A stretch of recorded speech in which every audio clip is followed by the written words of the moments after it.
Hello everyone. Hope आप लोग सभी अच्छे होंगे। जैसा कि आप सभी को पता है कि शॉर्ट नोटिस आ चुका है आरआरबी टेक्नीशियन ग्रेड 1 एग्ज़ाम का। तो आप सभी को काफ़ी इंतज़ार था कि कुछ स्ट्रैटेजी लाया जाए और प्रीवियस ईयर का एनालिसिस किया जाए।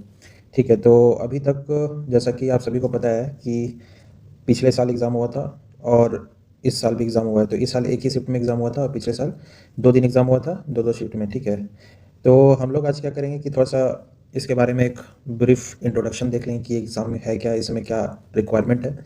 फिर इसके प्रीवियस ईयर क्वेश्चंस को एनालाइज़ करेंगे और फिर देखेंगे कि क्या स्ट्रैटेजी हम लोग एक मिनिमल और एक बेटर स्ट्रैटेजी रख सकते हैं जिससे एग्ज़ाम को क्रैक किया जा सके। ठीक है, तो सबसे पहले आप सभी देख सकते हैं कि exam pattern and marking scheme इस एग्ज़ाम का क्या है। तो इस एग्ज़ाम में टोटल क्वेश्चन 100 रहते हैं, ठीक है, और टोटल टाइम ड्यूरेशंस 90 मिनट्स का रहता है। टोटल मार्क्स 100, मतलब एक क्वेश्चन का 1 मार्क रहता है, 130 नेगेटिव मार्किंग रहती है। ठीक है, अब क्या है कि सब्जेक्ट्स क्या क्या पूछे जाते हैं। तो जनरल अवेयरनेस पूछा जाता है 10 मार्क्स का, ठीक है, यानी 10 क्वेश्चन रहेंगे। रीजनिंग के 15 क्वेश्चन रहते हैं। बेसिक कंप्यूटर के रहते हैं आपके 20 क्वेश्चन, मैथमेटिक्स के 20 question and basic engineering science, basic science and engineering के 35 क्वेश्चन रहते हैं। तो अब इस एग्ज़ाम का फीचर क्या है कि इस एग्ज़ाम में देखो, एक तो ये, तो इस एग्ज़ाम को निकालने के बाद आपको लेवल 5 का जॉब मिलता है, सेंट्रल गवर्नमेंट जॉब एक मिलता है। ठीक है, सिंगल स्टेज एग्ज़ाम है, आपको एक बार एग्ज़ाम देना है, 100 मार्क्स का एग्ज़ाम देना है, उसमें आपको मार्क्स लाना, आपका सिलेक्शन हो जाएगा। ठीक है, उसके बाद डीवी है, मेडिकल है। इसके बाद ऐसा नहीं कि इसका टियर 2 होता है। और जिसका अरिथमेटिक मैथ्स कमज़ोर है या फिर मैथ्स में थोड़ा वीक है, ठीक है, तो इसमें जो भी मैथ्स का पोर्शन है ना, वो फार्मूला बेस ज़्यादा रहता है। उसके क्वेश्चंस को अगर आप सॉल्व करोगे तो आप फार्मूला अगर आपको पता है तो उतना कुछ दिमाग लगाने का है नहीं, क्योंकि अरिथमेटिक मैथ्स इसमें नहीं रहता है। ठीक है, अरिथमेटिक मैथ्स नहीं रहता है। जीएस का बर्डन इसमें नहीं है। जीएस क्योंकि जनरल अवेयरनेस 10 मार्क्स का है, तो हम लोग क्या करेंगे कि जो प्रीवियस ईयर के क्वेश्चन हैं उनका पैटर्न्स देख करके उतने उतने टॉपिक को पहले कवर कर लेंगे। अब फिर अगर टाइम बचता है तो फिर आगे थोड़ा बहुत और कवर करेंगे। बट जनरल अवेयरनेस जिसका वीक है वो अगर इस एग्ज़ाम को क्रैक करना चाहता है तो वो आराम से क्रैक कर सकता है।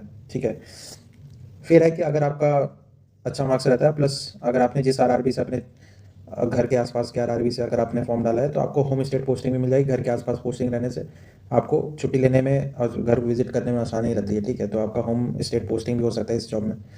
ठीक है, फिर है कि 8 पे कमीशन अभी ऑन द वे है, तो आपको 8 पे कमीशन का भी बेनिफिट मिल सकता है। ठीक है, और सबसे बड़ी बात यह है कि अभी जो इकोनॉमिक कंडीशन देश के अंदर चल रहा है और आने वाले समय में काफ़ी ज़्यादा अनसर्टेनिटी बनी हुई है। ठीक है, तो एक जॉब लेना, अगर जिसको देखो, ये जॉब में देखो, हर जॉब में क्या है कि कुछ ना कुछ प्रोज एंड कॉन्स हैं। ठीक है, ऐसा नहीं है कि हर जॉब में आपको एकदम जो आपका ड्रीम है कि नहीं काम भी करना ना पड़े, पैसा भी मिले, ऐसा हर चीज़, मतलब हर चीज़ आपको एक साथ नहीं मिल सकता है। और आपको पीस भी हर समय सोचोगे कि नहीं मेरे को एकदम पीसफुल सारा चीज़ जीवन मेरा पीसफुल हो तो ऐसा कुछ होता नहीं है। पीस हर कोई को हर समय नहीं मिलता है। आपको अपने सिचुएशन के साथ, अपने रिस्पॉन्सिबिलिटीज़ के साथ करना पड़ता है मैनेज, और खुद को ऐसे पोजीशन में रखना पड़ता है कि आपको पीस खुद मिल जाए। ठीक है, लेकिन ऐसा नहीं है कि उसके लिए आपको मेहनत नहीं करना पड़ेगा। तो इस जॉब में भी प्रोज भी हैं, कॉन्स भी है, लेकिन अभी अगर आपके पास कोई जॉब नहीं है, अगर आप चाहते हो कि एक डिसेंट जॉब मिल जाए, उसके साथ आगे बढ़ना है, then this job is for you. ठीक है, तो अभी के अनसर्टेन सिचुएशंस में इस जॉब को ग्रैब कर लेना ही समझदारी का काम है। ठीक है, क्योंकि अपॉर्चुनिटी कभी छोड़ा नहीं जाता है। अब हम देखते हैं कि प्रीवियस ईयर जो टोटल 4 पेपर हुए हैं, ठीक है, तो उसके आधार पे क्या-क्या टॉपिक से कितने-कितने मार्क्स के क्वेश्चंस पूछे गए हैं और क्या-क्या हमें ज़्यादा कवर करना है, उस चीज़ को अभी देख लेते हैं। तो जनरल अवेयरनेस का अगर एनालिसिस किया जाए तो आप देख सकते हैं कि हिस्ट्री में बुद्धिज़्म, जैनिज़्म, अपराइजिंग मूवमेंट्स हो गए। ठीक है, स्पेलिंग यहाँ पे गलत है, उसको सुधार लीजिएगा। सोशियो रिफॉर्म्स जो हैं जितने भी, और उसके बाद आपका इंपॉर्टेंट एक्ट्स हो गया, इंडियन नेशनल कांग्रेस सेशंस हो गया, फिर पॉलिटी में फंडामेंटल राइट्स हो गया, DPSP preamble, fundamental duties, important committees, और आपका करंट अफेयर्स में आपका 3 जो सेक्शन है इससे जनरली क्वेश्चंस पूछे गए हैं, अवार्ड से, स्पोर्ट्स से और पर्सनैलिटी से।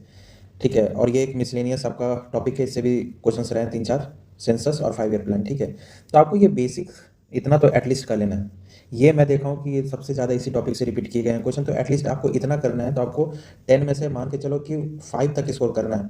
ठीक है, जीएस में, जिसका जीएस वीक है, जिसका जीएस अच्छा है वो तो 10 आउट ऑफ 10, 10 आउट ऑफ 8, मतलब 8 आउट ऑफ 10 कुछ भी कवर करो, कितना भी मार्क्स लो, कोई दिक्कत नहीं। लेकिन जिनका जीएस अच्छा नहीं है वो 5 मार्क्स को तो कवर कर सकते हैं इतने टॉपिक्स को करने से। ठीक है, करंट अफेयर में आपको बस ये 3 सेक्शंस को स्ट्रॉन्ग करके रखना है। जब भी आपका, जैसे मान लो कि बैठे हुए हो, तो आप इसको कैसे कर सकते हो कि इंस्टाग्राम अगर चलाते हो तो वहाँ पे आप न्यूज़ के पेजेस लाइक करके रखो, या फिर बैठे रहते हो तो थोड़ा बहुत स्क्रॉल कर लो कि टुडेज न्यूज़ करके, तो उसमें कुछ ना कुछ आपको मिल जाएगा। ठीक है, बाकी बहुत सारा वेबसाइट भी है, पोर्टल भी है जहाँ पे डेली करंट अफेयर्स आता है, तो देखने का जरूरत नहीं, बस जस्ट एक रीड आउट कर लो कि क्या इसी तीनों सेक्शन पे फोकस करना है। ठीक है, और अभी अभी आपका मान के चलो कि अक्टूबर से लेकर के नवंबर तक प्रोबेबिलिटी है एग्ज़ाम होने की, ठीक है। इसमें इस दोनों मंथ में कभी भी हो सकता है एग्ज़ाम, ठीक है। तो हम लोग टारगेट करेंगे कि अक्टूबर नवंबर तक अपना सारा सिलेबस कंप्लीट हो जाए, और जो भी हम करंट अफेयर पढ़ेंगे वो लगभग नवंबर से 5-6 महीने पहले तक का ही पढ़ेंगे, उससे पहले पढ़ने का कोई फ़ायदा नहीं, ठीक है। और वो भी अगर आपका टाइम बचता है तो पहले आपको कंप्लीट करना है मैथ्स, रीजनिंग, कंप्यूटर एंड आपका बेसिक साइंस एंड इंजीनियरिंग, ठीक है। तो ये हो गया जनरल अवेयरनेस का एनालिसिस। फिर है रीजनिंग का। तो रीजनिंग का पीवाईक्यू एनालिसिस जो है वो इस तरीके से है कि मैथमेटिकल ऑपरेशंस के जो क्वेश्चंस होते हैं वो 5 क्वेश्चंस, अभी तक 4 पेपर में टोटल 5 क्वेश्चंस पूछे गए। सिलोजिज्म के 3 क्वेश्चंस है, नंबर एनालॉजी है, ब्लड रिलेशन है, सीटिंग अरेंजमेंट 7 क्वेश्चन है, मिसलेनियस पजल, फ्लोर बेस्ड और डेज का भी पजल था मंथ वाला, वो 3 क्वेश्चन है। कोडिंग डिकोडिंग से 28 क्वेश्चन है, ठीक है। डायरेक्शन से 3 क्वेश्चन, मिसिंग नंबर से 4 क्वेश्चन। तो इसका मैं एक वन शॉट लाऊंगा, या फिर वन शॉट लाऊंगा, या फिर 4 से 5 वीडियो लाऊंगा लगभग 20 मिनट्स के या 15 मिनट्स के, इसको आप देखना, ठीक है। ये बहुत ज़्यादा मतलब कि आपको हेल्प करेगा, और रीजनिंग मतलब ऐसा हो जाएगा आपका कि बस आपको बस क्वेश्चन प्रैक्टिस करना है और कुछ नहीं। सारा ट्रिक्स कैसे सॉल्व करते हैं, क्या सोचना है क्या नहीं सोचना है, वो मैं बता दूंगा, ठीक है। फिर है मैथ्स। तो देखो मैथ्स में सबसे बड़ा एडवांटेज उन लोगों के लिए जिनको अरिथमेटिक मैथ्स से डाउट डर लगता है, या फिर उनको बहुत सारा डाउट्स है। अगर आपका ऐसा है मैथ्स, तो फिर ये एग्ज़ाम में मैथ्स जो है वो अरिथमेटिक मैथ्स नहीं पूछा जाता है, सिर्फ ये आपको पोर्शन कंप्लीट करना है, जिसमें से ट्रिग्नोमेट्री जो कि 10 क्वेश्चन पूछा गया अभी तक, प्रोबेबिलिटी 10 क्वेश्चन पूछा गया है, कोऑर्डिनेट ज्योमेट्री है 12 क्वेश्चन, सिंप्लीफिकेशन 9 क्वेश्चन। इस तरीके से आप देख सकते हैं यहाँ पे स्क्रीन पे कि हर टॉपिक से कौन कौन सा टॉपिक से कितना कितना क्वेश्चन पूछा गया है। आपको सेट्स, ये एक नया है जो कि जनरली लोग नहीं पढ़ते हैं, किसी भी कॉम्पिटिटिव एग्जाम में का नहीं रहता है सिलेबस उतना, सेट्स का नहीं रहता क्वेश्चन, तो ये सेट्स आपको एक एक्स्ट्रा करना है। और बाकी सब तो जनरली हर एग्जाम में मिल ही जाता है, ठीक है। तो ये सब टॉपिक को करने में आपको ज़्यादा समय नहीं लगेगा, इससे भी मैं कवर करूँगा, ठीक है। जितना पढ़ना है और जितना क्वेश्चन पूछा गया है उसी के अराउंड हम लोग डिस्कशन करते हैं, ठीक है। इससे आजू बाजू थोड़ा बहुत, ये नहीं कि सिलेबस कुछ और पूछा है, पीवाईक्यू कुछ और आया हुआ है, डिस्कस कुछ और कर रहे हैं, ऐसा नहीं होगा।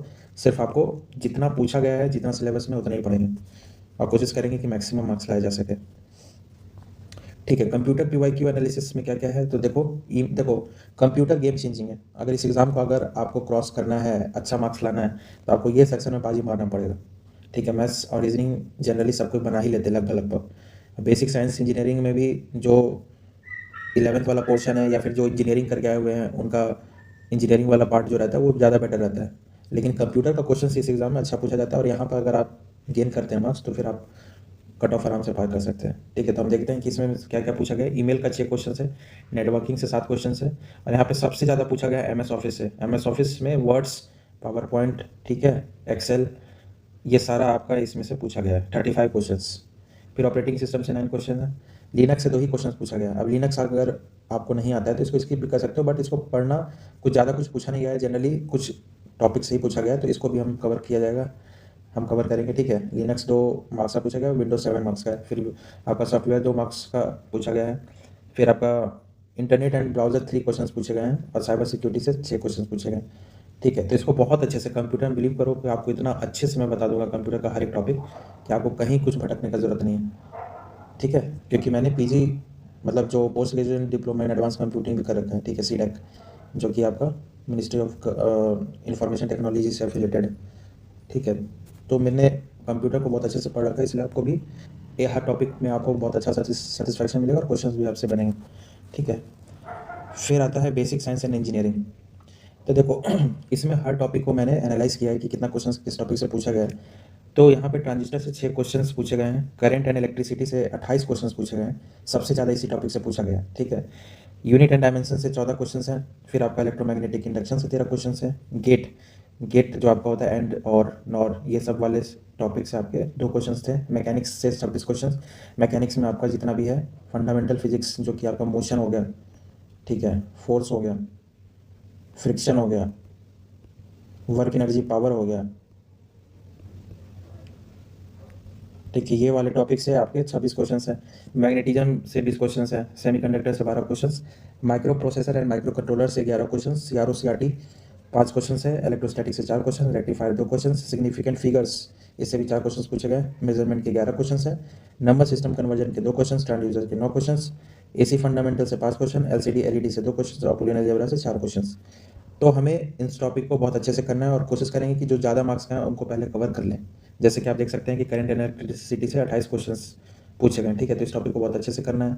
फिर उसके बाद आप देख सकते हैं कि ईएमआई से पूछे गए 13 क्वेश्चन, सेमीकंडक्टर से 12 क्वेश्चन, मैकेनिक्स और मैग्नेटिज्म से देख सकते हैं आप 26 क्वेश्चन और 20 क्वेश्चन पूछे गए।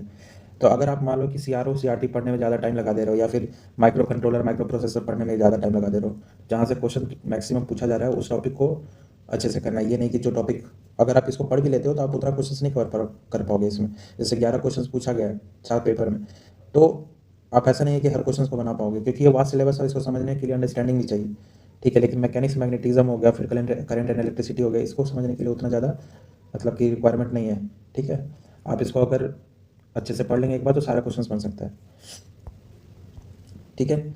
फिर अब क्या स्ट्रैटेजी अपनाना है कि एग्ज़ाम आराम से निकल जाए, फर्स्ट अटेम्प्ट में कोई ज़्यादा लोड ना पड़े, क्योंकि इस एग्ज़ाम का कट ऑफ बहुत हाई जाता है। तो आपको जो भी स्ट्रैटेजी बनाना है वो एकदम बहुत सोच समझ के, और बाज़ार में बहुत सारे कोर्सेज अभी चलेंगे, बहुत मतलब लोग मिसगाइड भी करेंगे, उस सब चीज़ों से बच करके आपको बस जो मैं बता रहा हूँ उतना फॉलो करो, आराम से सिलेक्शन होगा, ठीक है। स्ट्रैटेजी क्या क्या है भाई, तो मान के चलो, ये एजम्पशन मैं ले रहा हूँ कि अक्टूबर या नवंबर में एग्ज़ाम होगा, ठीक है। तो 5 मंथ हम लोग के पास, मान के चलो कि 5 मंथ है हमारे पास प्रिपरेशन करने के लिए, जिसमें से 2 मंथ से 2.5 मंथ जो है हम सिलेबस कवर करेंगे, ठीक है। पूरा होलिस्टिक कवरेज ऑफ सिलेबस होगा। देन फिर उसके बाद पीवाईक्यू का पूरा क्वेश्चंस बार बार सॉल्व करेंगे, और साथ ही साथ आपका मॉक से प्रैक्टिस करेंगे, ठीक है। फिर आपको सबसे पहले क्या करना है कि आपको जितना भी प्रीवियस ईयर क्वेश्चंस हैं जो हुए हैं एग्ज़ाम, वो सारे प्रीवियस ईयर क्वेश्चंस के आपको प्रिंट आउट करवा लेने हैं चारों एग्ज़ाम के, और ट्राई करना है खुद से सॉल्व करने का। बिना कुछ पता, आपको नहीं पता है, ठीक है, कोई बात नहीं, खुद से सॉल्व कीजिए, देखिए कि आपको कौन सा टॉपिक आपको समझ में आ रहा है, कौन सा बिल्कुल आपको नील बटा सन्नाटा कुछ समझ में नहीं आ रहा है। उसका एक लिस्ट बनाइए, वीक टॉपिक का एक अलग जो आता है उसको अलग। तो वीक टॉपिक से पहले स्टार्ट कीजिए, उसको कवर करने का कोशिश कीजिए, ठीक है। फिर उसके बाद 80-20 रूल के हिसाब से आपको सिलेबस कवरेज करना है, जो मैंने बताया था कि जहाँ से मैक्सिमम क्वेश्चन आ रहे हैं पहले उसको कवर कर लो, समझ लो, प्रैक्टिस कर लो, देन उसके बाद आओ कम क्वेश्चन जिससे पूछेगा जिस टॉपिक से उसको कर, मतलब 20% मेहनत करके 80% मार्क्स लाना है।